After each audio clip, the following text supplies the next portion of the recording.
Захотел как-то соловей-разбойник злато серебра раздобыть. Пошел он к Кощею бессмертному охранные услуги предлагать. Разгневался Кощей, спустил на него силу нечистую, чуть жив соловей ушел.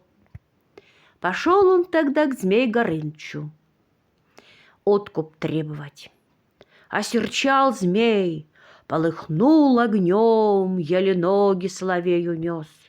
Идет грустный, видь навстречу баба-яга. Думал он хоть с нее денег добыть, да отходила его яга костяной ногой так, что белый свет стал соловью немил. Заплакал тогда горько, ну и пожалел его яга. «Ступай, — сказала, — на проезжий тракт, да схоронись там в зеленых кустах.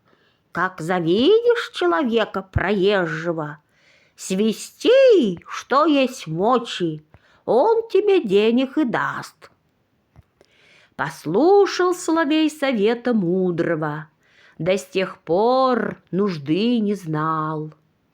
Вот так и завелись на Руси гаишники.